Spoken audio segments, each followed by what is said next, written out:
기도하옵나이다. 아멘.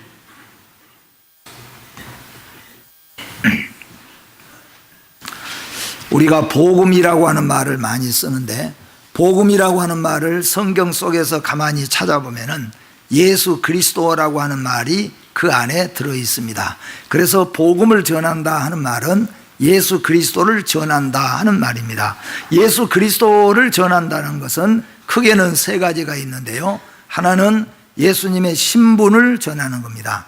예수님은 어떤 분이신가 하는 것을 전하는 것이고, 두 번째는 예수님의 인품을 전하는 것입니다. 예수님은 어떤 성품을 가지고 계시는가, 사랑과 능력과 권능과 오래 참음과 신실하심, 이런 모든 것들은 예수님의 성품에 대해서 말씀하고 있고, 세 번째로는 예수님의 사역에 대해서 말씀합니다. 예수님은 창세 전에는 무엇을 하고 계셨고, 그 다음에 창세 후에는 무엇을 하고 계시는가. 우리가 잘 안 대로 예수님은 성육신하여서 이 땅에 오셔서 우리를 위해서 죄짐을 지시고 죽으시고 부활하시고, 그리고 지금은 승천하셔서 하나님 보좌 우편에 계시는 것이 바로 예수 그리스도의 사역이십니다. 그래서 대부분 복음이라고 하는 것은 예수 그리스도에 대해서 말씀하는 건데, 예수님의 신분과 예수님의 성품과 예수님의 사역을 증거하는 겁니다. 그러면 복음 전해야 됩니까? 전하지 말아야 됩니까? 전해야 되겠죠. 바로 오늘 그래서 복음이라는 것은 반드시 우리가 전해야 된다 하는 말입니다. 복음은 전하지 않으면 하나님께서 알아서 잘 하실 것이다 라는 생각은 이미 우리가 버려야 될 생각입니다. 복음은 하나님이 우리에게 맡겨주신 것은 전하라고 우리에게 주신 것이라는 것을 우리 모든 성도들이 마음속에 가지셔야 될 줄로 압니다. 그런데 우리가 어떻게 이 복음을 전할 것인가? 쉽게 말씀을 드리면은 전도를 어떻게 할 것인가? 이게 우리에게 현재는 과제가 된 것 같습니다. 사실상은 우리들이 해보지만은 선교지에 가서 보면은 좀 그 나라와 그 사람들에게는 좀 죄송하지만은 조금 경제력이나 여러모로 좀 떨어지고 이런데 원주민들에게 우리가 찾아갈 때는 사탕도 많이 가져가고 입을 옷들도 많이 가져가고 또 돈도 좀 가지고 가서 보이기만 하면은 순식간에 300명도 모이고 어른들도 다 모여요.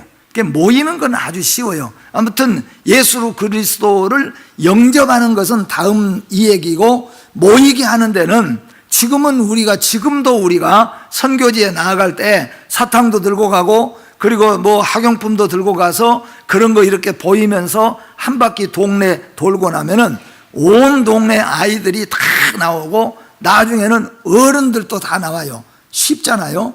그런데 우리나라는 지금 이제는 그런 시대가 지나가 버린 것 같아요.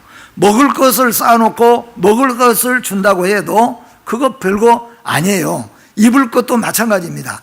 우리 유년주일학교만 우리가 보더라도 유년주일학교에서 아이들 데리고 여름에는 수영장도, 겨울에는 스케이트 썰매 타는 데도, 또 뭐 여름 아이들 뭐 여러 가지로 패밀리랜드로 데려가고, 그래도 내가 보니까 아이들이 정말로 나오질 않아요.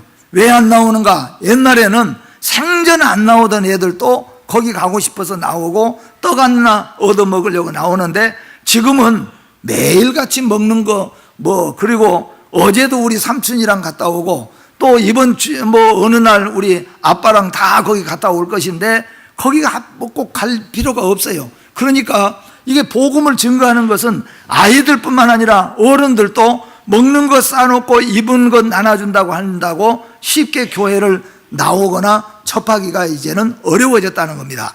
그렇다면은 세월이 갈수록 아마 우리나라의 형편으로 봐서는 더 어려워질 겁니다. 어제 그제 우리 교회에서 산기도회를 갔습니다. 그런데 다 같이 하는 말, 저도 똑같이 했던 말입니다. 옛날에는 이 자리에 오면은 앉을 자리가 없고, 교회가 단체로 와서는 앉을 자리가 없으니까 비탈진 곳에 자리 잡아가지고 그렇게 기도했는데, 그냥 한두 교회 와서 기도하는 것 말고는 너무너무 적적해요. 네, 앞으로도 이런 회복이 우리나라가 이렇게 잘 사는 나라로서 지나간다면은 앞으로 이 회복이 있을 수가 없을 것이다. 우리 광주뿐만 아니라 서울에도 학교 다닐 때 도봉산 이런 데 금요일 날이나 저녁에 한번 마음 먹고 기도하려고 찾아가면요, 그 엄청난 산속 골짜기마다 다 자리 잡고 앉아가지고 늦게 가면은 혼자 이렇게 엎드려서 기도할 자리가 진짜로 없어서 몇 바퀴를 돌아다니다가 자리 잡아서 기도할 때가 많이 있었어요. 지금은 들어갈 수도 없고 들어가서 소리치면은 금방 신고가 되어지고 참 어려워진 때가 됐어요. 무슨 말이냐 하면은 복음은 전해야 되는데 지금은 이것도 안 되고 저것도 안 되고 잘 안 되더라 하는 거예요. 그래서 전도하는 사람들 해보면 알겠지만 전도가 아주 쉬운데, 그런데 한편으로는 또 너무너무 어렵다는 겁니다. 우리의 그리고 전도의 그러면 주제가 무엇이 될 것인가? 언제까지 우리가 이런 것 가지고 우리가 전도해야 되고 이런 것 가지고 우리가 다투어야 될 것인가? 가만히 생각해 보면은 이것도 주님이 우리에게 주시는 과제 중에 중요한 과제인 것 같습니다. 그 과제가 무엇이냐면은 이제는 전도도, 우리나라에서는 모든 전도도 이제는 뭐예요? 복음으로만 돌아가야 된다. 복음으로 돌아가라 하는 뜻이 아마 아닐까. 이제 우리가 가서 우리 교회 오면 먹을 거 차려놨습니다. 우리 교회 오면은 모포 줍니다. 밀가루 줍니다. 그래서 나올 사람이 누가 있겠습니까? 그런 것들은 안 되죠. 물론 이제 어려움을 당한 개인적으로는 아주 물질의 어려움을 당하거나 병들어 어려움을 당하거나 큰 고민을 가지거나 이런 이제 개인적으로 침투해서 우리가 가서 전도하고 또 거기에 대해서 우리가 이 얘기한다면 모르겠지만은 보편적인 입장에서는 지금 형편이 그렇게 됐다 그런 말이에요. 그러니까 전도는 이제 갈수록 어려울 거예요. 그러니까 우리는 전도하지 말아야 될 것인가? 결국 그 말은 우리가 영적으로 풀어보면은 다시 복음으로 돌아가자, 다시 예수 그리스도로 돌아가자, 그런 내용이에요. 그래서 오늘 베드로의 모범된 증거는 무엇냐 하면은, 베드로는 오늘 성령이 강림하신 바로 그 직후에 일어난 일인데, 베드로가 이전에는 무서워서 전하지 못했습니다. 알면서도 전하지 못했습니다. 전하면은 어떤 역효과가 일어날까 봐서 혹시라도 전하지도 못했습니다. 그랬던 베드로가 가득 차 있는 유대인의 명절 오순절 때 그 예루살렘에 가득 찬 사람들 앞에서 베드로가 지금 증거하고 있는 겁니다. 뭘 증거했느냐? 예루살렘 교회에 오시면은 모포 하나씩 드립니다. 예루살렘 교회에 오면은 신발을 한 짝씩 드리겠습니다. 그런 설교한 거 아니잖아요. 어떤 거 설교했는가? 복음을 증거했다는 거예요. 그 복음의 증거는 오늘 성경에서 보니까 5가지입니다. 오늘 본문은 14절부터 42절 내용인데 제가 37절부터 42절까지만 읽어드렸습니다. 이 14절부터 보니까 베드로의 증거의 내용은 이겁니다. 예수 그리스도의 사역입니다. 예수님의 권능과 예수님의 기사와 예수님의 이적, 예수님이 이 땅에 오셔서 계시면서 어떤 이적을 보였고 어떤 권능을 보였는가, 그것을 베드로가 쫙 증거를 하면서 바로 그것은 뭐냐면은 이 예수님은 육신으로 우리 가운데 오셔서 우리 속에서 함께 먹고 입고 자고 지냈지만은 이분은 삼위 하나님, 곧 신성을 가지신 하나님이십니다. 그걸 증거하는 거예요. 그 다음에 두 번째 증거한 게 뭐냐면은 이 예수님이 십자가에 죽으셨다는 겁니다. 그리고 예수님이 십자가에 죽으신 것은 여기 있는 여러분들 가운데서도 수많은 사람들이 예수님이 십자가에 달려서 직접 죽으신 것을 여러분들 가운데서는 목격하지 않느냐? 예수님은 죽으셨다는 거예요. 그런데 왜 죽으셨는가? 그 다음에 예수님은 죽으셨다가 다시 살아나셨다는 거예요. 이게 베드로가 체험하고 보고 체험한 거예요. 그래서 베드로는 예수님은 다시 살아났습니다. 예수님이 다시 사셨다는 것을 증거했어요. 그리고 예수님이 승천하신 것도 증거했습니다. 그리고 예수님이 마지막으로는 다시 오실 예수님, 이 땅에 반드시 오실 예수님, 그래서 예수님이 오시면은 마지막 심판으로 인하여서 천국과 지옥이 우리에게 나누어질 것이니까 이것을 오늘 유대인들 오순절에 모여있는 사람들에게 이 베드로가 강력하게 증거했어요. 그렇게 증거했더니 오늘 성경에 보니까 3,000명이 하나님 앞에 회개하고 기독교로 개종하는 역사가 일어났다, 그렇게 말씀해요. 오늘 여러분, 우리가 이 세상에 살면서 힘들고 어려울 때 우리가 증거도 해봤습니다. 복음을 제시하지 못하고 어떤 때는 교회 나오면은 성공합니다, 교회 나오면 병 고칩니다, 교회 오면은 평안합니다 라고 증거했지만은 이제는 뭐예요?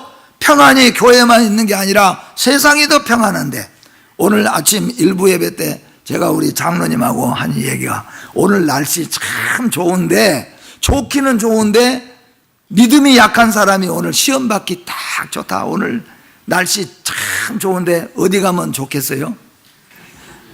내장산이나 백양산 가면은 얼마나 아름답겠어요. 그러니까 동창회에서 나와라, 또 어디서 나와라, 한 번만 빠져라, 이게 아주 날씨가 그렇게 좋은 날씨인 것 같아요.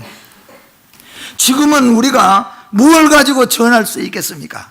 근데 오늘 성경에서 말씀한 것처럼 이제는 교회가 다시 복음으로 돌아가야 된다 하는 것을 우리에게 보여주고 있다, 그런 말입니다. 베드로는 불황무식한 자라고 하지만은 가장 논리적으로 예수님을 전했고 열매도 크게 거두었습니다. 그 논리가 뭐냐?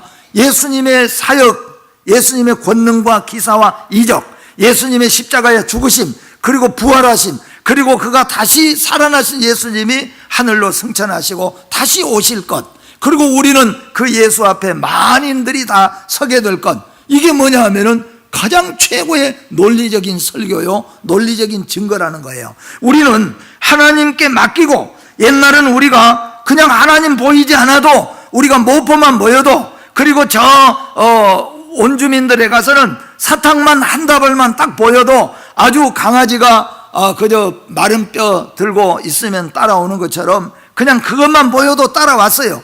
근데 지금 시대는 그것 보여서 안 된다는 거예요. 그러면 하지 말라는 거냐? 해야 된다는 거예요. 더. 그러면 뭘로 해야 되느냐? 이제는 우리가 복음을 보이자, 그거예요. 복음은 무엇이라고 그랬습니까? 복음이 누구라 그랬어요? 예수 그리스도가. 이제는 우리가 예수 그리스도를 보이자, 그리고 하나님 앞에 맡기자 하는 겁니다.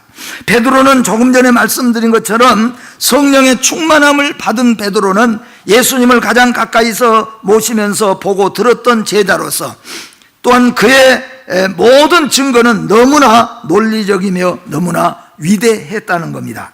아무리 논리가 뛰어나고 또 청중이, 관중들이 좋아도 복음, 곧 예수가 없는 증거는 힘을 내지 못한다는 겁니다. 이제는 우리의 가지고 있었던, 옛날에 우리가 가지고 있었던 그 세상의 부수적인 것들은 힘을 잃어버렸어요. 옛날에는 물질 가지고, 또 모포 가지고, 밀가루 가지고, 아니면 사탕 가지고 얼마든지 우리가 모을 수 있었어요. 우리 어렸을 때 기억나지 않습니까? 항상 물어보면은 교회 한 번은 다녀본 적이 있어요. 언제 다녔다고 물어보면요, 크리스마스 날 뭐 하려고? 떡 얻어 먹으려고. 그때는 성탄절 달 크리스마스 때 교회 오면은 떡 나눠준다. 그 떡 하나만 제시해도 모여듭니다. 그게 옛날의 모습이에요. 근데 지금은 크리스마스 날 우리 교회 오면은 사탕하고 떡 나눠준다, 몰려들겠습니까? 오지 않습니다. 그러면 뭘 어떻게 하라는 거예요? 이제는 더 비싼 걸로 내놔야 됩니까? 그건 한이 없는 거예요. 그러니까 이제 우리는 복음을 보이자 하는 겁니다. 그래서 오늘 베드로는 다른 어떤 것이 아니라 복음 들고 증거했는데 3천이나 하나님께로 돌아오는 역사가 일어났다는 겁니다. 베드로는 오순절 날 절기를 지키려고 모여든 군중들을 향하여서 담대하게 이 복음 예수를 증거했습니다. 베드로의 첫 번째 공개적인 증거는 새 술에 취하였다. 이 말이 바로 이전에 120여 명의 성도들이, 제자들을 포함한 다락방에서, 마가의 다락방에서 열흘 동안 기도하다가 성령을 받았습니다. 그래서 성령을 받은 그들이 방언으로 말을 해요. 여러 나라 말로 알아듣도록 말을 했다는 거예요. 그래서 알아듣도록 그렇게 말하고 방언을 하니까 많은 그 밖에 있는 사람들이, 저 사람들이 낮술을 먹고 술에 취했는가? 저런 술이 새로 나왔는가? 새 술에 취했다, 그렇게 조롱을 했다는 거예요. 그런데 그랬던 사람들이 베드로가 앞에 서서 그렇게 많은 사람들 앞에서, 그러니까 얼마나 많겠어요. 그날 한 번에 돌아온 사람이 오늘 몇 명이라고 그랬어요? 3,000명이니까 얼마나 모였겠습니까? 얼마나 많은 관중들이 모였어요. 그런데 그 앞에서 베드로가 말씀을 증거했다는 거예요. 예수 그리스도를 증거했다는 겁니다. 그랬더니 그를 조롱하던 자들까지도 해서 3,000이나 되는 그런 많은 사람들이 회개하고 유대교에서 기독교로 돌아오는 역사가 일어난 것을 믿으시기를 바랍니다. 그 증거는 고상한 수학적인 증거가 아니라 예수 그리스도를 증거한 것입니다. 그래서 여러분, 우리가 전도하려고 할 때, 복음을 전하려고 할 때 가장 논리적이고 합리적인 어떤 말을 만들어서, 수식어를 만들어서 전하면은 사람들이 마음이 녹을 것 같지만은, 그러나 그렇지 않다는 거예요. 이 세상의 복음으로서는 가장 논리적이고 가장 합리적이고 가장 위대한 역사를 낳게 하는 바로 이 복음은 예수 그리스도가 누구인가, 예수님은 어떤 분이신가, 그리고 예수님은 무슨 일을 하시는가, 그리고 예수님은 다시 오신다는 것을 증거하는 것이 가장 논리적이고 합리적인 증거라고 하는 것을 여러분과 제가 다시 한번 마음에 가다듬어야 할 줄로 믿습니다.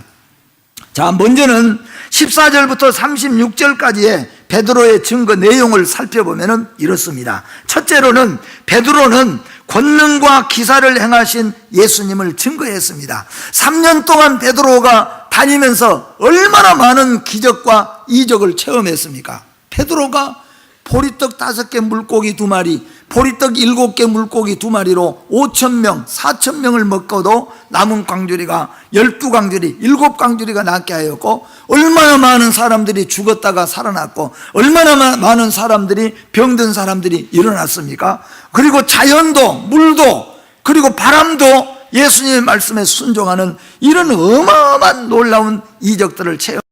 베드로 자신도 실제적으로 자신도 한 마리도 못 잡던 고기를 그물이 찢어지도록 많이 잡기도 했고, 153마리라고 하는 고기를 또한 잡기도 했어요. 이런 것들을 베드로는 그 많은 관중들 앞에서 예수님의 권능, 예수님의 기사, 예수님의 표적을 힘차게 증거했다는 거예요. 자, 여러분은 예수님의 이런 권능과 기사와 표적에 어떤 것을 증거하고 제시할 수 있겠습니까? 여러분이 증거해야 될 여러분 앞에 있는 여러분의 부모, 형제, 여러분의 이웃, 친구들에게 무엇을 여러분 어떻게 증거할 수 있겠느냐 하는 거예요. 예수님에 대한 무엇을 여러분들이 증거하려고 생각합니까? 교회 한번 나와보라 라고 했을 때 뭘 도대체 제시하고 증거해야 되겠습니까? 오늘 베드로는 그 많은 것들을 보고 느꼈습니다. 그래서 베드로는 예수 그리스도의 권능과 기사와 표적을 유대인들 앞에서 강하게 증거했다고 성경에 기록하고 있습니다.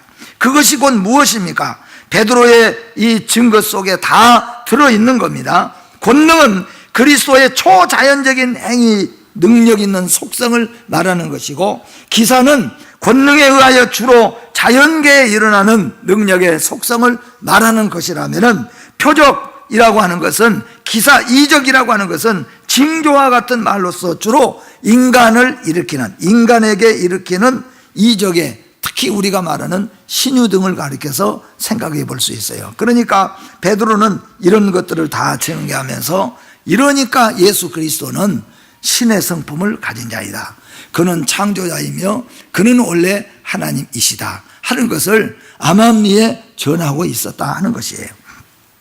두 번째로 베드로는 십자가에 죽으신 예수를 힘차게 증거하고 있습니다. 예수님의 십자가 지심은 삼위 하나님의 구원의 계획이라는 것을 믿으시기를 바랍니다. 십자가 증거 속에는 하나님의 공의와 하나님의 놀라우신 사랑과 은혜와 긍휼이 증거되는 것입니다. 예수님은 유대인들뿐만 아니라 구약의 백성들뿐만 아니라 온 인류의 죄를 담당하여서 예수님은 죽으신 것을 오늘 베드로는 증거하고 있습니다. 그가 죽으심은 방어와 능력이 부족해서가 아니라 죄인을 구원함의 그 목적을 두고 예수님이 자발적으로 원래 계획하신 대로 이 땅에 오셔서 예수님이 방어 능력이 부족하거나 또는 그들을 물리칠 어떤 공격 능력이 부족하거나 아니면 예수님의 12제자가 힘이 없어지니까 결국 예수님을 지켜드리지 못해서 예수님이 무너지고 말았는 것인가? 그게 아니라는 거예요. 베드로가 증거한 것은 바로 무엇입니까? 예수님이 십자가 지신 것은 하나님의 구원의 계획이시고 예수님이 자발적으로 그 예수님이 십자가를 지시고 죽으셨는데 왜 그렇게 죽었는가 하면은 바로 여러분과 나의 죄를 위해서 예수님이 대신 죽으셨다 하는 것을 증거했다는 거예요. 그랬더니 그들이 가슴이 다 찔렸다고 그랬어요. 가슴이 찔리고 두려워하면서 그럼 우리가 어떻게 해야 살 수가 있겠느냐라고 말할 때에 우리는 뭐예요? 베드로가 증거했처럼 주 예수를 믿으라. 그리하면 너희가 구원을 얻으리라 하는 말씀을 증거할 수가 있는 겁니다. 그가 죽으심은 방어와 능력이 부족해서가 아니라 죄인을 구원함에 그 목적을 두시고 자발적으로 오직 인류와 구원을 위해서였음을 베드로는 오늘 힘차게 그 많은 유월절 청중들 앞에서 증거하고 있는 겁니다. 예수 그리스도는 실제로 죽으셨습니다. 여기에 두 가지인데 하나는 예수님이 실제로 죽었느냐 안 죽었느냐, 또 하나는 왜 죽었느냐 하는 거예요. 그것을 베드로의 설교 속에 들어가 있는 겁니다. 그러면 예수님이 실제로 죽었느냐 안 죽었느냐, 그걸 지금 베드로가 강력히 주장합니다. 여기 있는 여러분 가운데서도 예수님이 갈보리 위에서 예수님이 죽으신 거 봤지 않느냐, 십자가에 못이 박혀가지고 죽으시지 않느냐, 그리고 마지막에 병정들이 와서 안식일이 걸리지 않도록 하라는 대제사장의 명령에 따라서 그들이 죽음을 확인하기 위해서 양쪽의 강도들을 보니까 강도들은 그래도 어이고 아직은 숨이 붙어 있어요. 그런데 그냥 숨이 붙어 있는데 묻어버릴 수 없으니까 병정들이 어떻게 했다고 성경에 말합니까? 뼈를 그냥 확 다리부터 팔뚝 다 뼈를 꺾어버리니까 죽어버린 거예요. 그런데 예수님을 죽이려고 마지막 예수님을 보니까 예수님은 완전히 이미 죽으셔 버린 거예요. 이미 목숨이 끊어져 버린 거예요. 그러니까 그냥 그대로 예수님의 시체를 내는 게 아니에요. 어떻게 했습니까?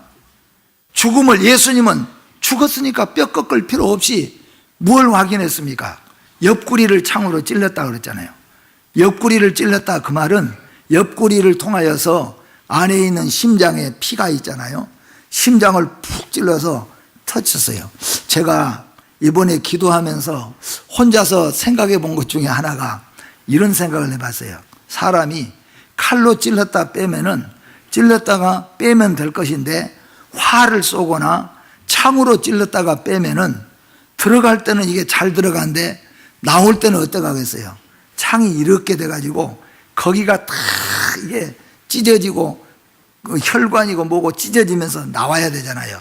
근데 예수님의 옆구리를, 이 심장을 창으로 꽉 찔러서 뽑으니까 피가 다, 마지막 피가, 그러니까 피를 돌지 못하게 하는 거예요. 피를 돌지 못하고 숨을 끊치는 거예요. 그래서 예수님의 심장을 찔러서 뽑으니까 피가 확 쏟아져 나오고 마지막에는 뭐까지 쏟아져 나왔다 그래요? 물까지 쏟아져 나왔다 그랬어요. 너희가 다 그렇게 죽은 거 봤지 않느냐? 그래서 예수님은 죽으셨다는 거예요. 두 번째는 뭐예요? 그 예수님이 왜 죽으셨냐는 거예요. 왜 예수님이 죽으셨는가?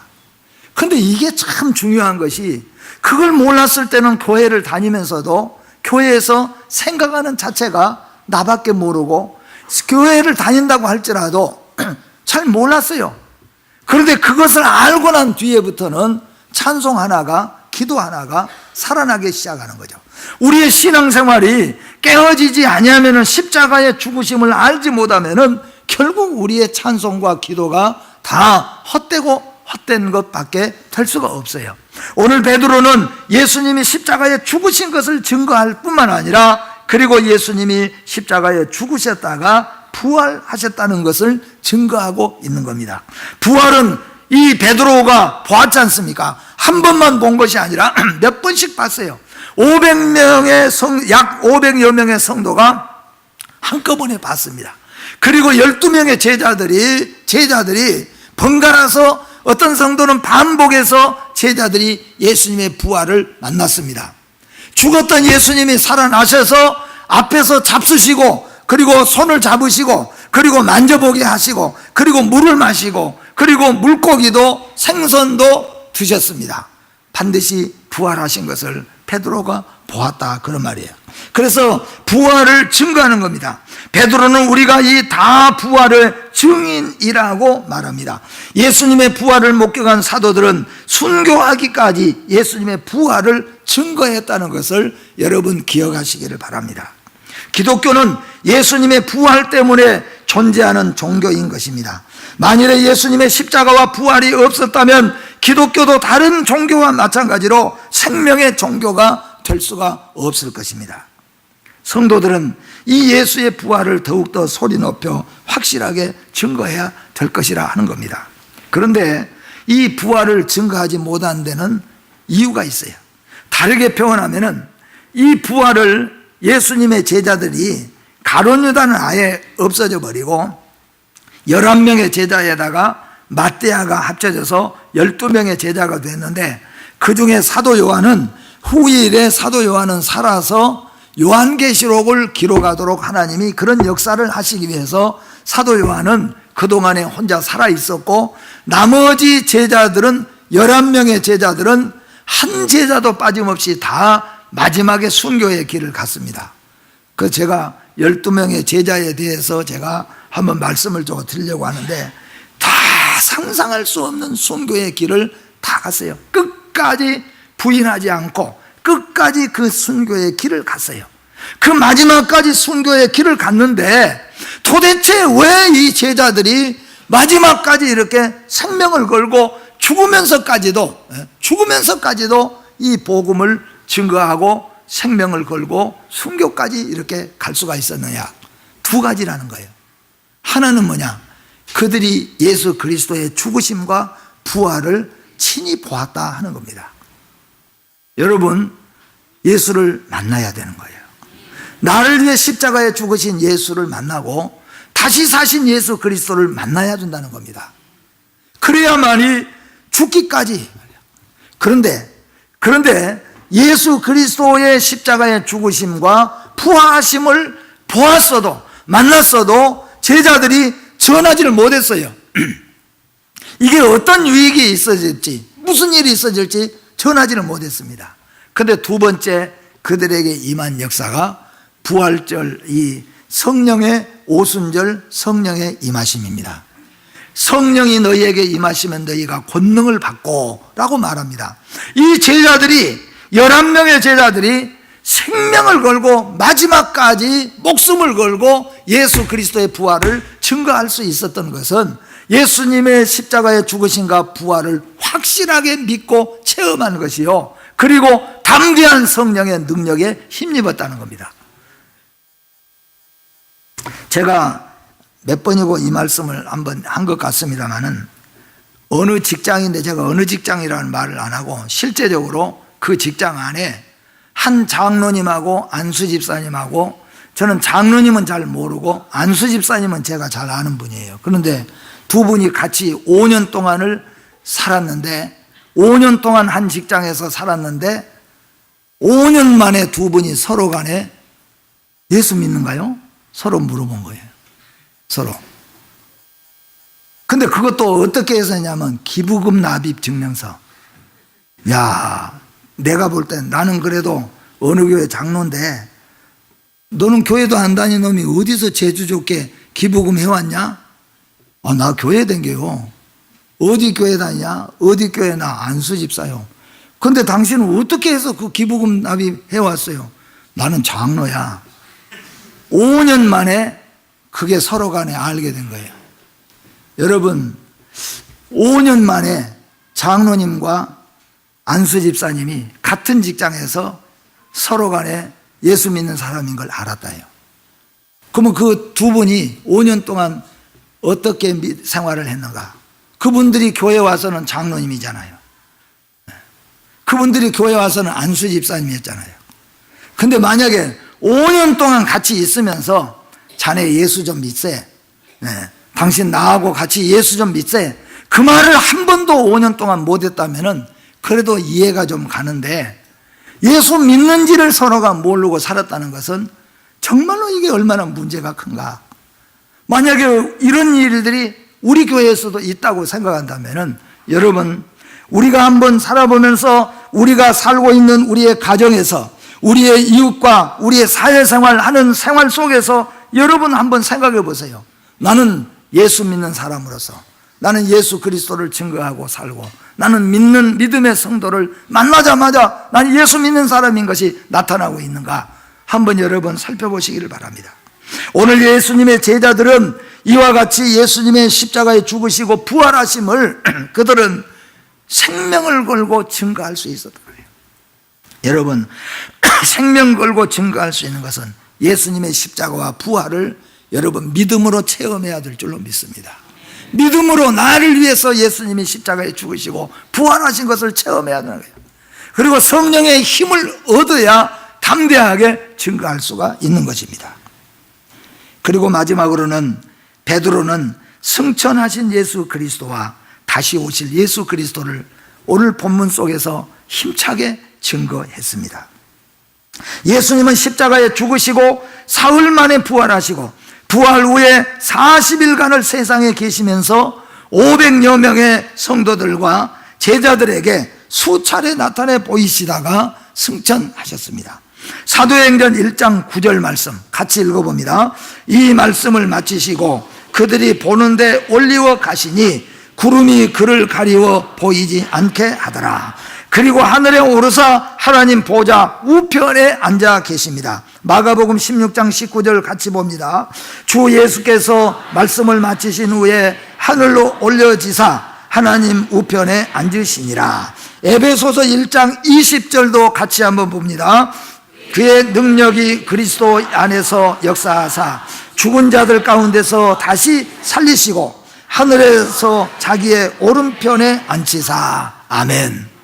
예수님께서는 승천하신 것을 믿으시기를 바랍니다. 그리고 그 예수님은 다시 오실 것입니다. 기독교가 과거의 종교에 그친다면 죽은 종교일 뿐입니다. 기독교는 과거와 현재일 뿐만 아니라 미래도 있는 것입니다. 그러니까 과거와 현재와 미래를 아우르는 것이 곧 기독교라고 하는 거예요. 예수님은 가신 대로 반드시 다시 오실 줄로 믿습니다. 신약시대를 사는 그리스도인들은 다시 오실 예수, 곧 재림 예수를 기다리는 신부되는 교회인 것입니다. 만인들이 주님 오실 날이 가까웠다고 말하고 있습니다. 우리는 예수를 믿어야 하며 우리도 예수를 반드시 증거해야 될 줄로 믿습니다. 이제는 시대가 우리가 이것저것 가지고 안 되는 시대라고 한다면 다시 복음으로 돌아가야 된다. 복음 대신 예수 그리스도의 권능과 기사와 표적을 증거하고 예수님이 십자가에 죽으시고 다시 살아나심과 그리고 승천하셨을 뿐만 아니라 그 예수는 반드시 오실 것을 증거하는 것이 오늘 여러분과 저의 증거인 줄로 믿습니다. 예수님의 권능과 기사, 십자가에 죽으시고 부활하심, 그리고 승천하고 다시 오실 것을 오늘 확실하게 믿고 여러분의 가정과 이웃들에게 이 복음을 증거할 수 있기를 주의 이름으로 축복합니다. 기도하겠습니다. 거룩하고 존귀하신 하나님 감사합니다. 오늘 베드로는 만인들이 베드로를 표현할 때 불악무식한 자라고 말했지만 가장 논리적이고 합리적인 증거로 인하여서 유대인들이 3,000명 회개하고 기독교로 개종하는 놀라운 열매로 역사를 나타냈습니다. 그 논리적이고 합리적인 증거가 바로 복음인 줄로 믿습니다. 예수 그리스도의 권능과 기사와 표적을 증거했고 예수님이 우리 죄 때문에 십자가에 죽으시고 죽었다가 다시 살아나신